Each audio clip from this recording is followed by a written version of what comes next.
Common sense lang, kunyari ibang tao pinag-uusapan natin. Di ba? Ganun yun. Wala na kayo nung August eh. Wala na yung taong yun nung August. Right? Madam Chair, maybe we can ask Atty. if her lawyer is present. Atty. Avisado, nandito ba?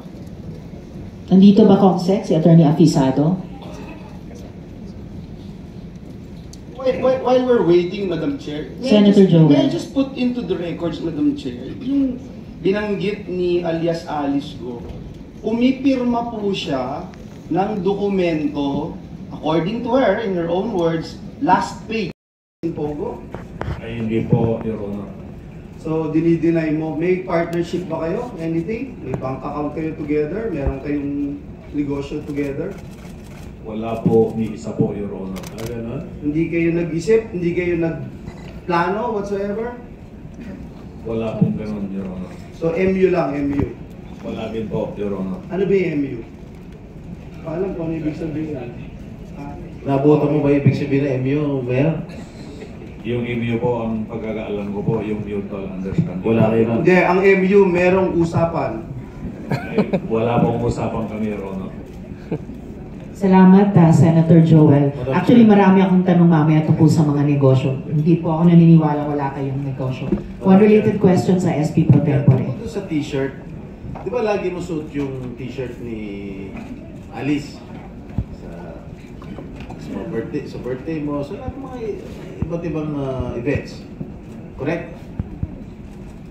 Mayor. Suot ko lang po yan po nung pagtulog ko po, Your Honor. Okay. Minsan, nagkakapareho kayo ng mga t-shirt. Suit niya, pag-suit mo. Parang merong his and hers o couple shirt kung tawagin. Tama? Hindi naman po, Your Honor. O then, papakita ko lang siya. O ito. O. Diba? Pareho? Opo, Your Honor, pero nabili ko rin po yun. Binilin mo siya? Hindi po, Your Honor. Paano naman nangyari yun? Pareho kayong ano? Hindi ko naman po siya ibili yun. Ano nga? Nagkataon po siguro may Your Honor na ganyan. Regalo niya sa'yo? Wala naman pong nire-regalo sa akin, Your Honor. Binilin mo siya?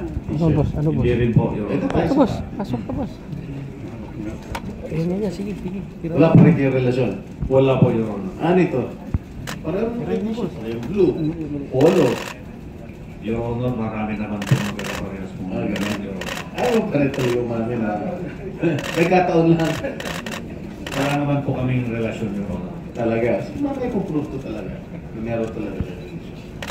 Gusto mo ngayon, pagpatuloy ka lang, nakakaya lang ka matapos. Marami ko siya tatanungan siya. Pero ayaw pa rin umamin, ha? No boss, ayos na. Opo, Your Honor, hindi naman po talaga. Wala naman po kami relasyon. So, Alice Go, ikaw ba bumili ng t-shirt para sa kanya? O siya nagregalo sa iyo? Ha? Yung mic po, Ms. Go Huaping, isang sagot dun sa tanong ni SP Pro Tempore. Hindi po. Ano yun, nagkataon lang, pareho kayo?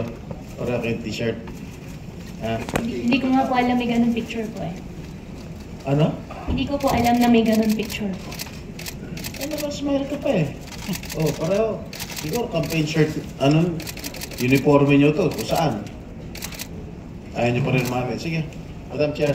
Salamat, SP Pro Tempore. Huling tanong ko, Mayor, dun sa mga naunang photo, no? Yung pagsuot ng t-shirt ng isa't isa, may couple shirts, yung pagpunta nyo sa Victory Caravan ng isa't isa. Close enough ba kayo ni Guo Huaping na mapapirma yung kinakilalang kapatid o kamag-anak niya dun sa mga joint businesses ninyo? Ano pong close po yun, Your Honor? Yun po, close enough ba kayo na may mga joint businesses na inyong dalawa na ang pumipirma sa papeles ay si Sheila Guo? Ay, wala po, Your Honor. Wala pa rin. Okay po, actually Mayor, sa totoo lang, kasi yung mga naunang tanong namin, isa sa pinakasimpleng sagutin ng totoo sana. And actually, wala po akong pakialam kung meron man kayong romantic relationship. Wala po akong pakialam doon. We are interested in the possibility of your criminal relationship. Kaya inuna na namin yung mga tanong na ang dali sanang sagutin ng totoo sa mga litratong iyon. Ang pinaka-interest ko po ay kung may sabuatan kayong dalawa para sa kadiliman at kasamaan. I want to explain my keen interest in your relations with Guo Huaping. At ipapakita ko ngayon ng ito, ang affidavit na ito. Okay? And for the record, we are flashing this with the consent of his lawyer, no? Yung afayan. Niredact pa namin yung ilang mga detalye para sa sarili niyang seguridad. Okay? Ayon dito po, Mayor, sa affidavit na ito, yung staff ninyo ang nag-arrange ng notaryo ni Alice Guo o Guo Huaping sa petsa na wala na siya dito sa Pilipinas. Ha? Mamaya po babalikan ko pa yung affidavit na iyan. Pero dun muna tayo sa inyong business relationship. Basahin ko lang yung ilang bahagi ng affidavit kung mabasa ko. Medyo maliit. Pwede bang lakihan natin? Okay, ayon sa affidavit na ito, Month and a half ahead of time. tanungin natin si attorney Maybe ko. you can ask Attorney, attorney ko. alam nyo ba na paalis na yung kliyente nyo, si Alice Tiago o Guo Huaping, nung maaga niyan, a month and a half early nga, sabi ni Senator Sherwin, niya hinanda yung kanyang signature page sa later nyong itadraft na counter affidavit. Your Honor, we really had no knowledge, Your Honor.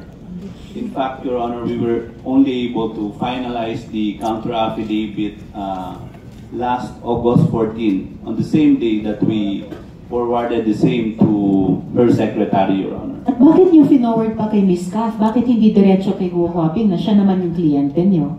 Your Honor, Ms. Kat messaged us requesting if we can forward the draft counter affidavit to her so she could print and have it signed by Mayor Guo, Your Honor. Hindi ba mas regular na directly from the law firm or the lawyers to the client para hindi nadadaan pa sa secretary? Kaya-kaya nyo namang mag-print sa office nyo, I'm sure. Yes, Your Honor, but that was the request of our client through her secretary. But Madam Chair, Saka, just one Senator Madam Chair. Joel, What is more important is that you discuss, Madam Chair, kung ano yung laman ng affidavit. Hindi ba ikaw yung lawyer? Hindi ba duty mo yun para i-discuss sa iyong kliyente yung nilalaman ng affidavit na hinihanda mo? and in fact, Senator Joel and attorney ko, sobrang sakto naman ang formatting ng affidavit na to. Saktong-sakto. So, talagang signature page lang ang hinihintay na ikabit sa last page. Ganun ba talaga ang trabaho ng firm sa pag-draft ng counter affidavit para sa kliyente? Your Honor, if I recall it correctly, we sent the complete draft of the counter affidavit, including the signature page, Your Honor. No, hindi yun po ang nangyari. The signature page iniwan sa brown envelope sa drawer na ikinabit lang ni Ms. Kath dun sa draft counter affidavit nyo na hindi nyo pinresent at diniscuss directly personally sa kliyente nyo. SP Pro Tempore. Attorney, how did you prepare the counter affidavit? Your Honor, we reviewed all the records, Your Honor. Did you consult Alice in the preparation of your counter affidavit? We had limited communication with the Honorable Mayor at that time, Your Honor. Why limited, attorney ko? We were just calling her, Your Honor. How were you calling her? Through cell phone, Your Honor. Pero bakit limited yung communication? Wala na siya dito sa Pilipinas. We had no personal interaction, Your Honor. Bakit walang personal interaction? Naghahanda po kayo ng counter affidavit sa kanya. Ibig sabihin, may active case na sa kliyente nyo. I imagine, pag may kaso na laban sa kliyente nyo, pinaka on the alert ang law firm. Bakit wala kayong direct or easy communication sa kanya noon? Where was she?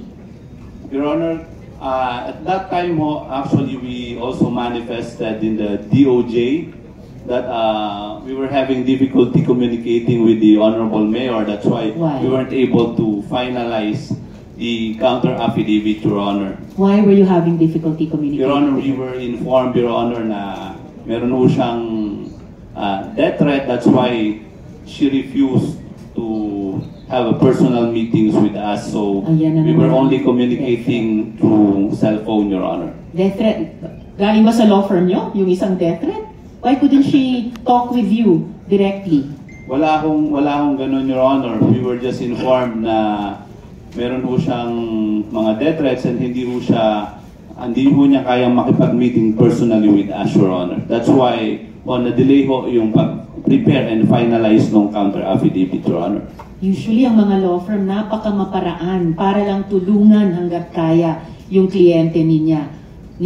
And in fact, there was even media work that was able to be done, facilitated by the law firm, even when nasimula na namin ang investigasyon dito sa Senado. Kaya ang hirap talagang paniwalaan na you cannot even explain to us bakit kayo hirap mag-communicate sa kliyente ninyo at a time na you already needed to submit a counter affidavit in her name.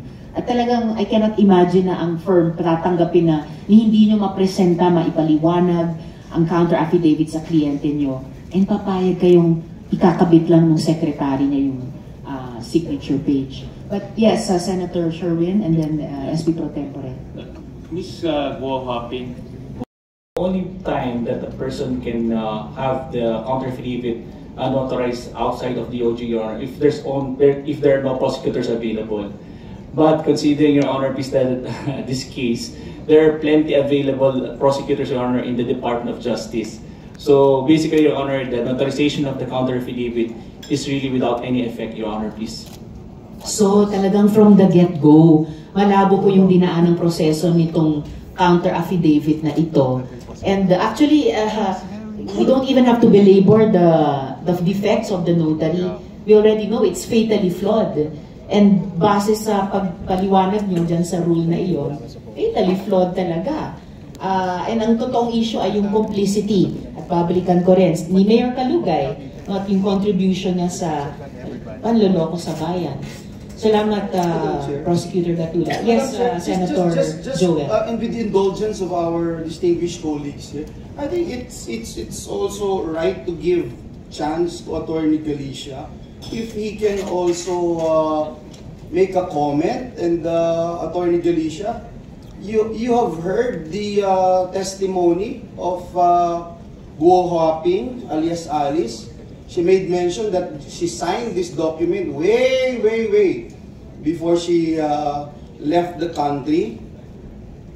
Kayo yung nadidiin dito more than anyone. And in the affidavit that we got here, kayo yung nakapirma at nakalagay po doon, and I will pound it again, subscribed and sworn before me. Narinig niyo po yung sinabi ni alias Alice, narinig niyo po yung sinabi ni Kath, ni Miss G, at ni Cheryl. Siguro marapat lamang, Attorney Galicia, na marinig po namin kayo sa pagkakataong ito. Attorney Galicia, briefly please, if you can address the question of Senator Joel.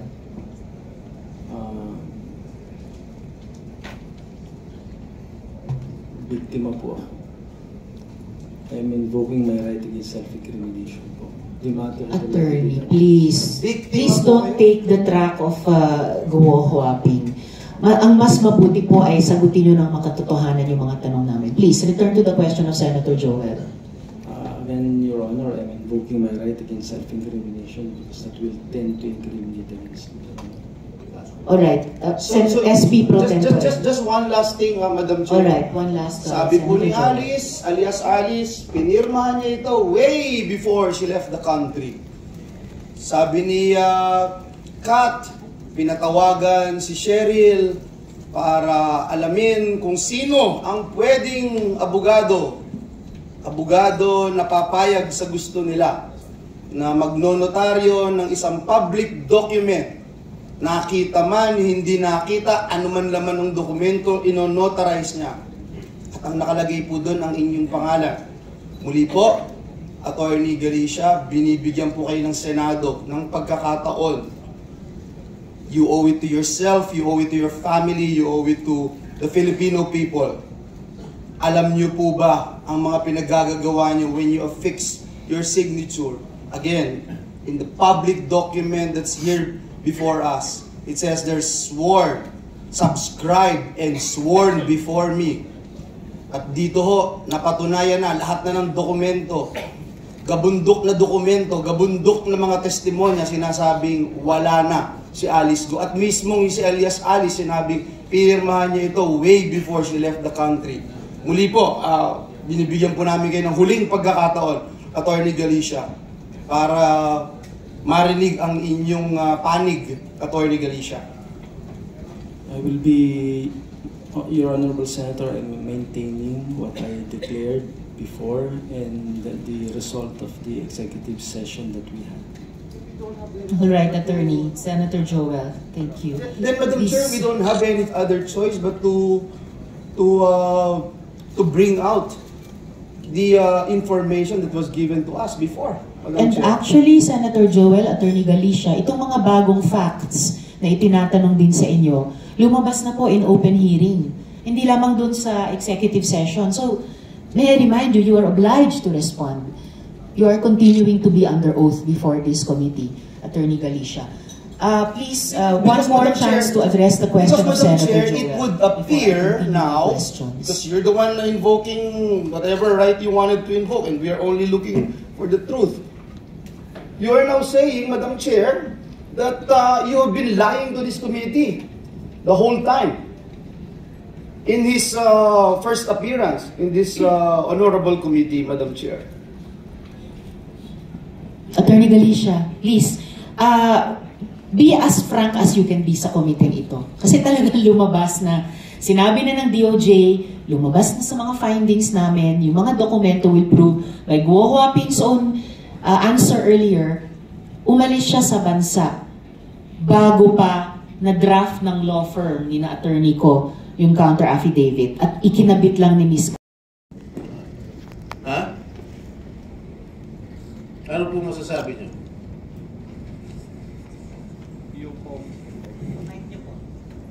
Pakiulit po, Your Honor, ipunta.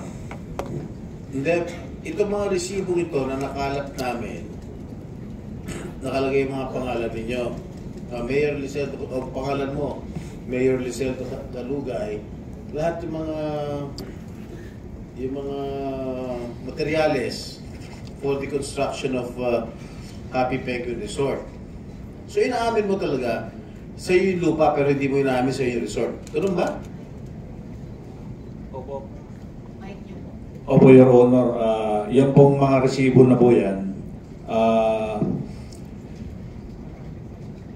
Yung kinakasama ko po ang nag-order niyan at sinong kinakasama niyo? Pribadong tao po, hindi ko na po panggitin at malilit din po yung mga anak ko na nabubuli po sila sa school. Your Honor. Pakisulat na lang po sa papel para sa aming kaalaman. Opo, Your Honor. Okay, sino itong Veronica Soriano again? Siya po yung bumili po ng lupa, Yes. Your Honor. Kilala mo siya? Kilala po ng aking kinakasama, Your Honor. Ano no? Kilala po ng aking kinakasama, Your Honor. Madam Chair, I move that we invite her to the next hearing, ito Veronica Soriano, to shed light. Consec, pakiimbitahin natin Ms. Veronica Soriano sa susunod na pagdinig.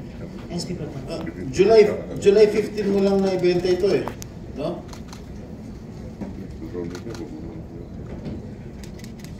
Yes, July 15 of this year. At inamin naman niya, July 15. Alam mo, Mayor,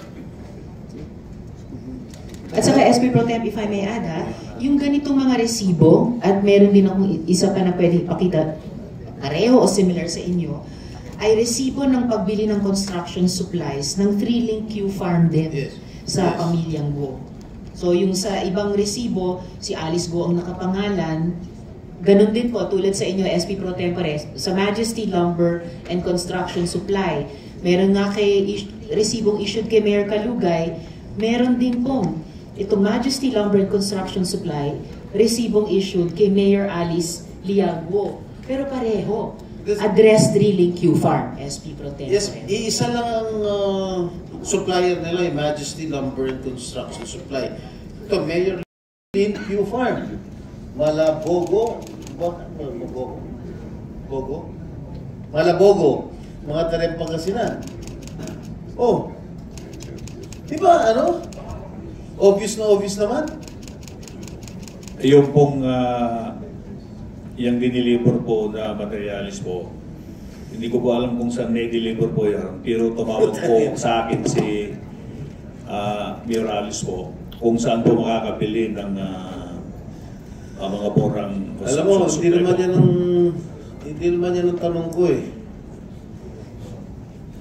Bakit dineliver sa'yo, nasa pangalan mo, nasa ilalim ng pangalan mo ito resibo, at nasa pangalan din ni Mayor Go, ni Alice Go. Ayan, ang dami oh. October 17, 2022, December 9, 2022. 3 Lin Q Farm. Hindi ba sa inyo ito? Hindi po, Your Honor. Kanino to? Ang pagkakalam ko po, kila Mayor Alice po yan. O Mayor Alice ito? Yes po, yung po yung piggery ko po. Piggery? O bakit may resibo si Mayor Kalugay dito sa pagdala ng materyales? Pagbili ng materyales? Construction materials po yan siguro po. Yes, bakit po nasa pangalan ni Mayor Kalugay yung iba? Hindi ko po nakita po yung resibo po. Ito, pakita ko sa'yo. Oh. Pakita mo page.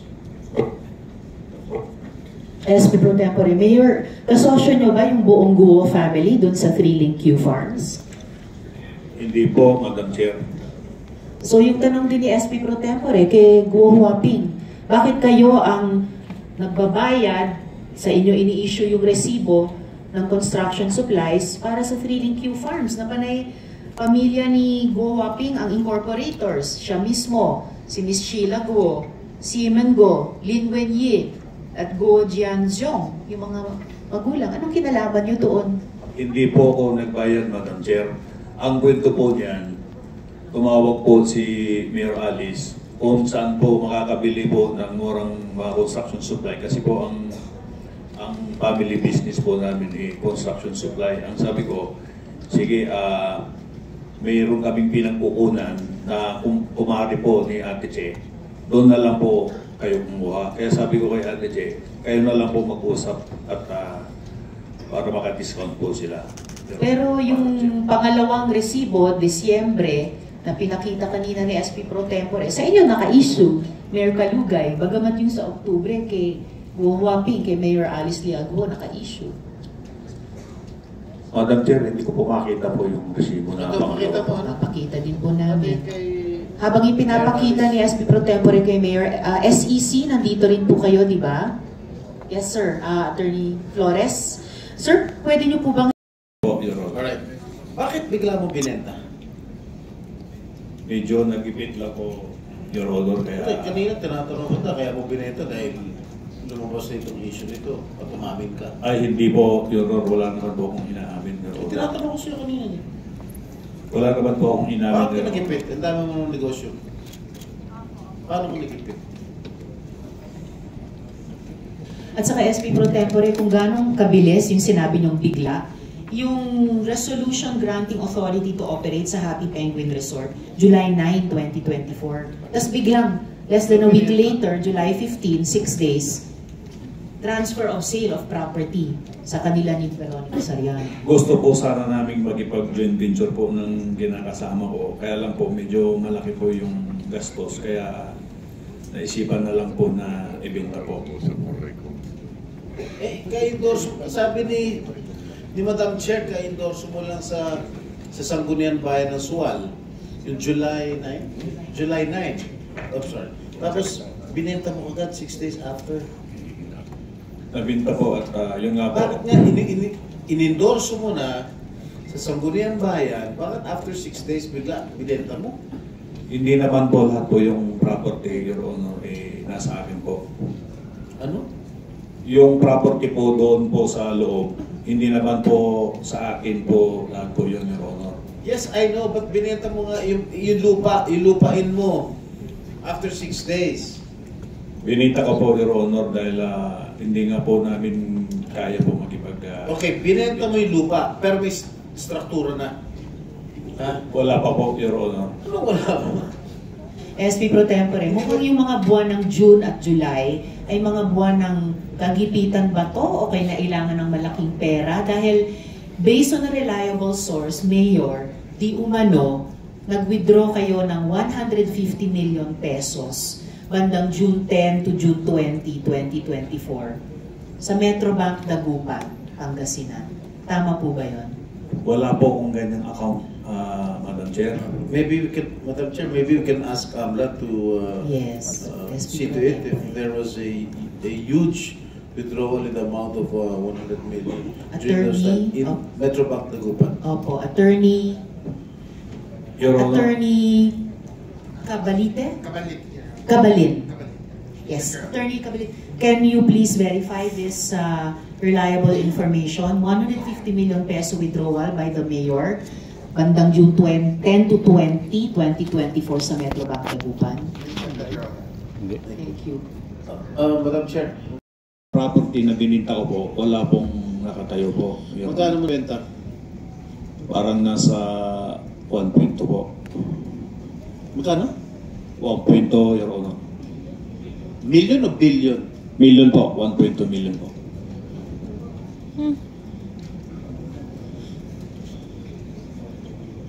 Kasama yung lupa o kasama yung improvements? Lupa Mayor, lang. bago kayo sumagot, i-acknowledge lang ng chair yung presensya ni Senator Robin Sukran. Ilang square meters yan? Kung hindi po nagkakamali, nasa 4,000 square meters. 4,000 square meters. Ano yung Opo, zonal Your value niyan? Hindi ko po sigurado, Your Honor. Ikaw ang Mayor, mayor, kayo di ang mo alam. mayor. Mayor ka, di ba? Opo, Your Uy, Honor. dapat alam mo. Itanong ko po sa asesor ko dahil hindi ko naman po kabisado ang mga property value po. Pakitanungin nyo ngayong hearing, Mayor, at sabihin nyo sa amin yung zonal value niyan. Ngayong hearing po, Mayor, please. Opo, mamaya po at itanong ko po, Your Honor. Okay, tapos ituloy nyo yung pagsagot kay SP Pro Tempore. Yung pong iklaro ko po itong resibo po, Your Honor. Nilagay po, kinero po sa akin ito dahil hindi naman po nila kilala po si Mayor Alice Go. Sorry, Mayor. October pa lang, yung naunang resibo ng Majesty Lumber, October 17, Mayor Alice Lealgo. Please, Mayor, pinapakita na po ni SP Pro Tempore yung mga dokumento sa inyo. Kilala na nila siya. Kasi nung October, meron silang malaking ibinili sa kanila. 292,000 pesos. Hindi po totoo na by December na limutan na nila si Guo Huaping kaya kailangan sa pangalan nyo ibigay ang resibo. At hindi po care of nakalagay nakalagay lang issued to Mayor Liseldo Calugay. Opo, Your Honor, pero ang inutusan ko po dyan si Ate Che na sila na po mag-usap sa order po ni Mayor Alice, Madam Chair. Kung ano pa man, ang dami na namin naitanong sa inyo earlier sa dalawang resibong ito na nagli-lead back pa rin sa business relationship niyo. Baboy po, Your Honor. Saan kayo muna nakita? Namit ko po siya sa Bamban po, sa farm nila. Bamban. Inibita ka? Opo, Your Honor. Hindi po, naghahanap po ako ng magsusupply ng baboy. Doon, isa po siya sa napuntahan ko po para mag-inquire po ng mga presyo po. Okay, pagkatapos itong issue na lumabas, kailan kayo huli nakita? Nung, kung di po ako nagkakamali, nung kasalang bayan po, Your Honor. Yung meron kang picture niya. Yung pinakita kong picture nung nakarang hearing. Nanonood ka bang hearing? Itong Senate? Nanood po ko, Your Honor. Nasa hospital po ako noon, Your Honor. Okay. SP Pro Tempore, I could add here. May photo akong ipapakita din mamaya. Ito yung helicopter kanina na sinasabi ko sa inyo, Mayor, na nasa WCC Aeronautics School sa Pangasinan. Pero yung pinag-uusapan din na kasalang bayan, may photo ako dyan ano yung connection nyo kay Duan Renwu? Wala po, Your Honor. Naku po. Kay Cassie Leong, ano pong connection ninyo, Mayor? Wala rin po, Your Honor. Kasi nandyan po sila dun sa kasalang bayan, nakababanggit nyo lang. May photographic evidence. Naalala nyo na po? Nung kasalang bayan po, marami pong kasama si Mayor Alice po pero hindi ko po kilala po yung iba. So, ipapakita po namin yung litrato. Naiiba lang yung flow ng mga litrato namin. Pero nandyan po si Duan Renwu, andyan din po si Cassie Leong. Ito po yung February 2024, kasalang bayan sa Suwal. Hindi po, Your Honor. Kasi meron penguin din, no? Mahilig kayo sa penguin, no? Hindi naman po sa akin yan, Your Honor. Kasi madalas ka lang dito sa Romance Garden Inn. Okay, yung mga pinabibigay nyo bang mga school bags? Namimigay kayo ng school bags? Namimigay po kami, Your Honor. Sa mga estudyante? Sa mga, mga bata po, mga estudyante. Alice, nung mayor ka, namimigay ka ng school bags? Go hopping. Sen, opo, meron po. Anong kulay? Kulay, para sa mga girls po, kulay pink. Para sa mga boys po, kulay blue. Ikaw, anong kulay pinamimigay mong bags? Kung hindi po ako nagkakamali, kulay blue po yung binibigay ko po na bag. Walang kulay pink? Hindi ko po matandaan kung may kulay pink. Pero makikita ko lang sa litrato. Mayor Dong. Yan, bayan ng Suwal. Pink. Tama? Opo, Your Honor. Sa'yo yan? Galing sa'yo? Opo, Your Honor. Okay. Kasi hindi mo mapapagkaila. Bayan ng Suwal. Ngayon, kanina tinatanong ko kung pink, sabi mo, hindi mo maalala. Ngayon po, nakita ko po. Yan na po yan. Because you're confronted with evidence. Ito, kay Mayor Alice. Ito? Opo, first year po, binigay ko po sa kanila. Ano ito? Nagkataon lang? Katandim yung kulay ninyo? Your Honor, yung pong pink para po sa mga babae Oo po. nga. Pareho. Pareho. Iba lang ang nakasulat na bayan. Bayan ng Suwal, saka bayan ng Bamban. Isa lang ang supplier ninyo. Hindi naman po ako nag-decide ng kung ano pong kulay. Marami po sa office po, sa mga bata at teacher po. Nagkataon lagi, no? Pati yung couple shirts ninyo, nagkataon. Anong okasyon to? February 14 po, Your Honor. Mali. Wala kayong relasyon, ha? February 14 mo mabinigay, ha? Wala po, Your Honor. Yan po, nagdala po ako ng imbitasyon po doon po sa kasalang bayan. At siyempre po, Your Honor, mayor din po yung pagbibigyan ko, kaya po binigyan ko rin po ng maayos po na bulaklak. Okay. Pero tinaon mo February 14, ha? Opo, Your Honor, dahil po marami po akong binibigyan ng bulaklak, Your Honor, po tuwing February 14. Pero maraming bulaklak, pero hindi ganito karami, kamahal. Isa lang po yan. Isa lang para lang kay Love. Hindi naman po Love, Your Honor. Ano tawagin niyo? Honey? Miss Alice po. Wala bang ibang term of endearment? Wala po, Your Honor. Madam, I will pursue my questions later. Thank you. Salamat, SP Pro Tempore. Pakinggan naman natin yung ating mga government agencies. NBI muna ako kay Attorney Magno, if I may. Attorney Magno, nung humarap po sa inyo